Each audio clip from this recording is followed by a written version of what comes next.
La prima vedere, Salle Pont de Vence pare doar o fortăreață medievală, cocoțată pe un deal cu ziduri puternice și străduțe de piatră.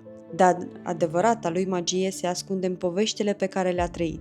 Aici istoria s-a împletit cu arta, iar satul s-a transformat într-o capodoperă vie. Picasso, Chagall și alți artiști revoluționari au pășit pe aceste străzi și au lăsat ceva din sufletul lor aici. Și asta face ca Saint-Paul-de-Vence să nu fie doar un loc, ci o poveste care încă se scrie. Bun venit în Saint-Paul-de-Vence! Salutare, dragilor! Noi suntem Bugibi în vacanță. Suntem un cuplu pasionat de călătorii, de aventuri și de locuri ascunse care ne-au captivat inimile. Pe acest canal vrem să vă arătăm lumea prin ochii noștri, să descoperim împreună colțuri de rai, culturi fascinante și momente de neuitat. Așa că, dacă și tu iubești călătoriile, abonează-te și haide să trăim aceste experiențe magice împreună! Bună dimineața, dragilor!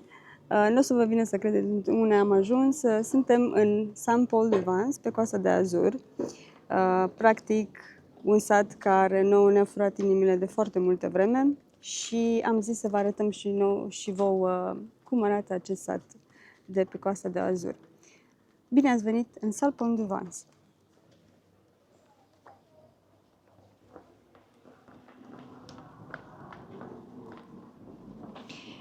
Practic, poziția sa strategică, cu vedere spre dealuri și către Marea Mediterană, a făcut acest sat, practic, să fie, într-adevăr, să aibă o putere militară însemnată.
Ce v-am spus despre Saint-Paul-de-Vence este că timp de aproape 1000 de ani, acest sat, vă ziceam că a însemnat într-adevăr o putere militară.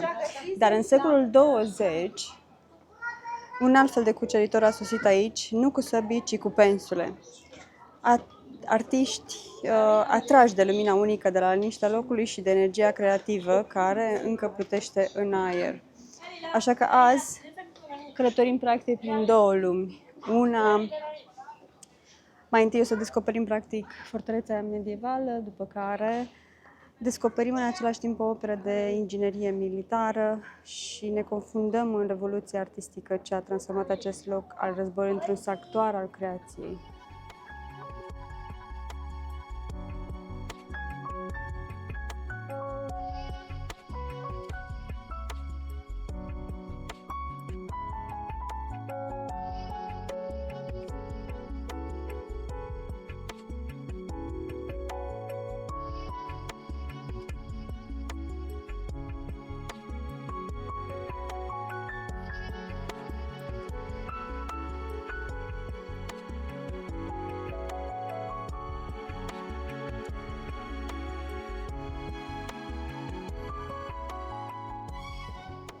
În secolul al XVI-lea, regele François I a ordonat întărirea fortăreței, aducând practic cei mai buni ingineri militari pentru a construi bastioane rezistente la foc de tun.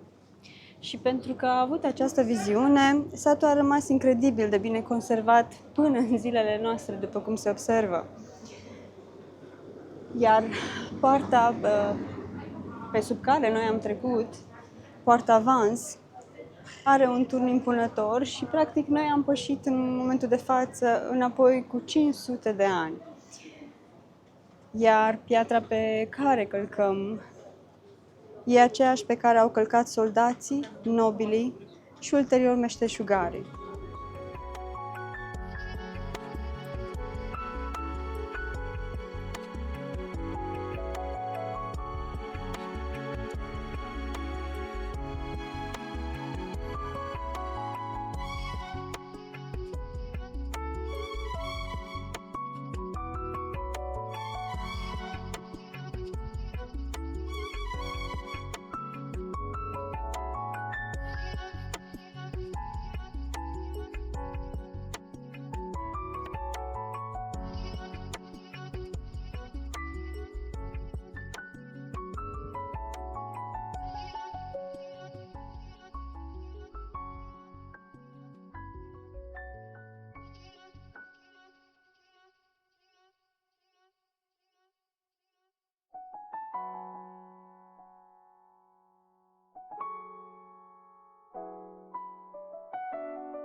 Ne aflăm în Place de la Grand Fontaine. Practic aici este locul unde aveau loc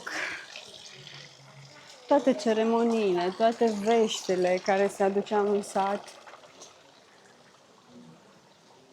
E locul, cred că cel mai vibrant din Port-au-Vence, atât datorită istoriei sale și zidurilor vechi, care astăzi adăpostesc și primăria.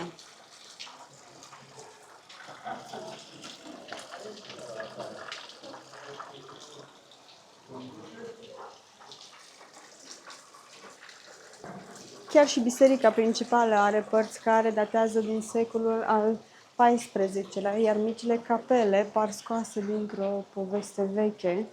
Și în mod ironic, în secolul 20, aceste fortificații aproape au fost demolate, dar din fericire au fost salvate și azi sunt monumente istorice.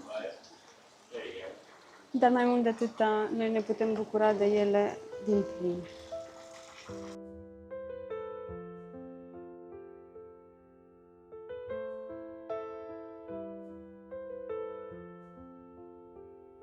Des sombres forêts où la brume repose, aux champs verdoyants où le vent se dépose, le pays du Nord, là où mes racines s'ancrent, où j'ai appris à être un frère en silence. C'est là que je suis chez moi, où les montagnes touchent le ciel, où les rivières murmurent ce qui fut éternel. La forêt magique son secret, comme un murmure d'un passé à jamais. Dans la cour où nous courions, entre les arbres géants, là où le bétail vit libre sous le soleil brûlant, j'ai vu ma grand-mère debout au bord du chemin, entendant les cloches chanter l'écho du lointain. C'est là que je suis chez moi, où les montagnes touchent le ciel, où les rivières murmurent ce qui fut éternel. La forêt magique porte son secret, comme un murmure d'un passé à jamais. Odată cu începutul secolului 20, artiști, poeți și scriitori au început să se descopere Paul de Vance și nu pentru istoria sa militară, ci pentru frumusețea peisajelor, calmul locului și lumina magică din Provence care face culorile să cânte. Ați văzut și voi, tablourile sunt absolut superbe. Epicentrul, practic, acestei renașteri artistice a fost un hotel legendar numit La Colombe d'Or, pe care sperăm să reușim să vi-l arătăm astăzi. Și inițial era o pensiune foarte, foarte simplă, cu 3 camere, deschisă prin anul 1920 de către Paul Roux, un localnic pasionat de artă. Și ce să credeți, că în timpul celui de-al doilea război mondial, hotelul a devenit un refugiu pentru artiști și deseori ei plăteau cazarea nu cu bani, ci cu picturi, pentru că altfel nu își permiteau. Doar să vă gândiți la Picasso, la Matisse, la Leger, care au stat aici. Daha ucuza geliyor yani. O 50 liranın şeyini çıkartabiliyorsunuz. Standart oyunları oynasam yeter. Și mai mult decât atât, au schimbat idei, au discutat și au bătut lumea la cale. De mon grand-père qui labourait ses terres, luttant contre les tempêtes, bâtissant des mystères. Son esprit demeure dans la chaleur du sol. Je porte leur force, leur rêve comme un symbole. Et maintenant que je suis loin, la nostalgie m'envahit, comme le vent d'automne emportant les feuilles endormies. C'est là que je suis chez moi, où les montagnes touchent le ciel, où les rivières murmurent ce qui fut éternel. La forêt magique porte son secret. O legendă spune că soția lui Paul Roux a mers într-o zi la atelierul lui Picasso și l-a rugat să picteze un tablou pentru Laroux, care se afla pe patul de moarte. Dar cel mai legat de acest loc a fost Marc Chagall. Nu doar că a vizitat acest loc, dar a trăit aici aproape 20 de ani. Și drept urmare, mormântul său se află în acest sat. Și cred că nu este doar un loc de pelerinaj pentru iubitorii de artă, ci o mărturie tăcută a legăturii sale profunde cu acest colț de lume.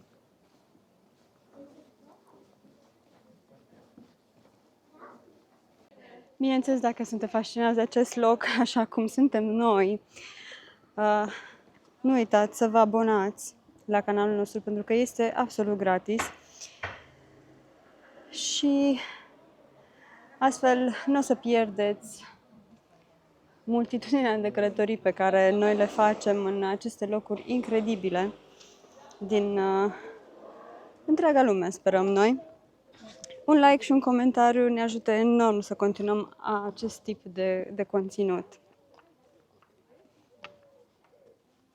Moștenirea artistică a satului nu aparține doar trecutului.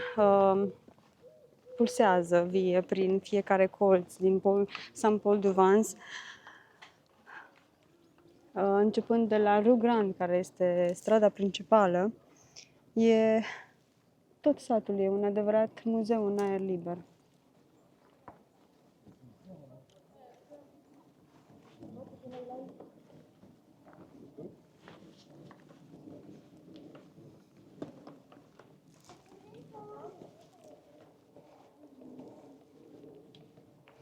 Cele mai renumite galerii din Saint-Paul-du-Vence sunt galeriile Guy Pietre și Catherine Isert, care duc într-adevăr mai departe tot acest dialog artistic care a început cu câteva secole în urmă. Și iată că anul acesta, an 2025, Galeria Catherine Isert sărbătorește 50 de ani, practic o jumătate de secol de artă chiar în inima satului.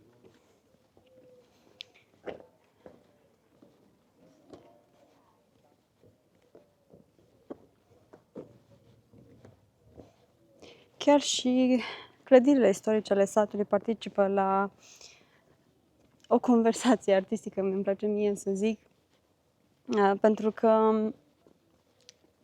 inclusiv capela din secolul al XVII-lea a fost redecorată de artistul belgian Jean-Michel Follon în anii 2000 și cuprinde tot felul de mozaicuri și vitralii care dau viață noului spațiu sacru. Practic ăsta este Saint-Paul-du-Vence, un loc unde istoria nu este doar păstrată, este transformată în artă vie și ăsta este și motivul pentru care noi iubim atât de mult acest sat. Comme le vent d'automne emportant les feuilles endormies. C'est là que je suis chez moi, où les montagnes touchent le ciel, où les rivières murmurent ce qui fut éternel. La forêt magique porte son secret, comme un murmure d'un passé à jamais.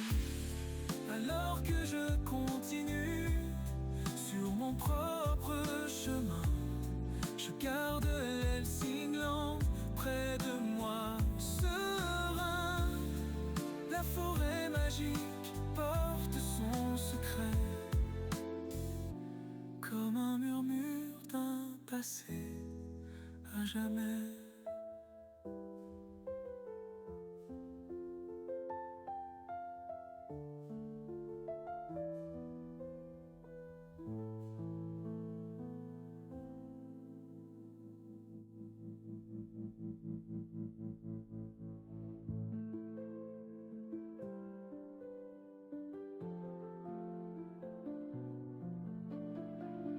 Alors que je continue sur mon propre chemin,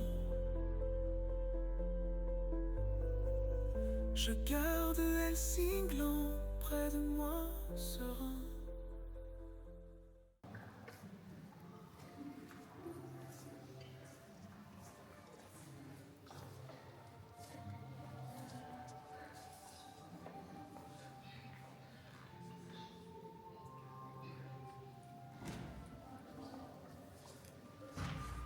Chiar în inima satului, printre străduțele pline de galerii și cafenele cochete, găsim această comoară liniștită, dar la fel de spectaculoasă, Biserica Colegială din secolul al XIV-lea. De afară recunosc că pare destul de simplă, atât de discretă încât aproape că am trece pe lângă ea fără să-i dăm atenție.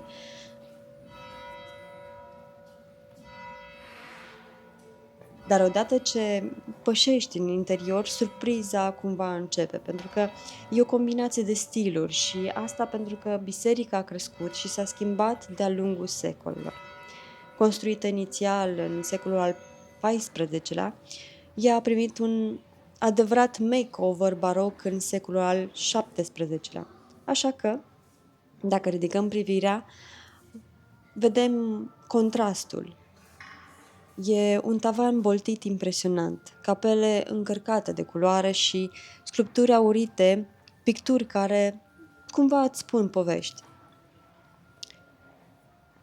Iar capela Sfântului Clement este plină de frește delicate, aproape ca niște șoapte pictate pe pereți, povești vechi de sute de ani care încă îți transmit emoție. Și dacă stăm să ne gândim, locul ăsta nu aș putea să zic că doar este o clădire frumoasă, e un martor tăcut a tuturor momentelor importante din viața comunității, precum botezuri, nunți, sărbători, dar și refugiu atunci când vremurile au fost mai grele.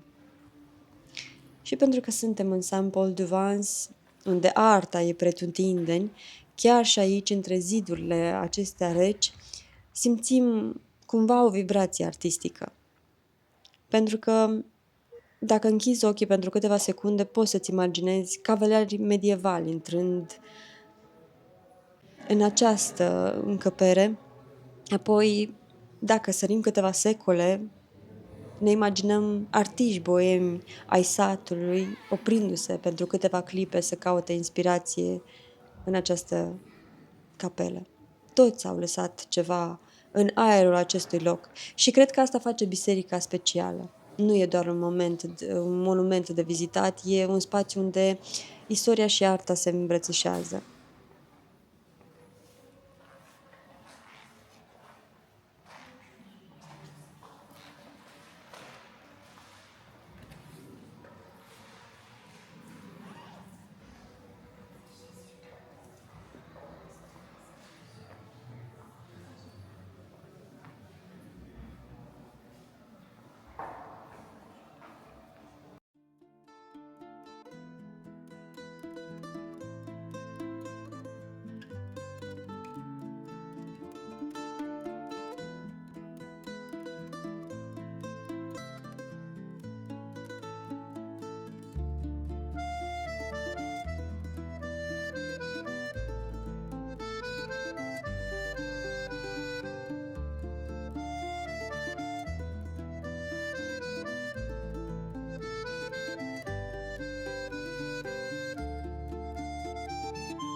Plecăm acum din Saint-Paul-de-Vence, satul nostru preferat, și sperăm că ți-am stârnit dorința să-l pui pe lista de vacanță dacă nu ai ajuns încă aici. Și e un loc pe care noi îl trăim de fiecare dată.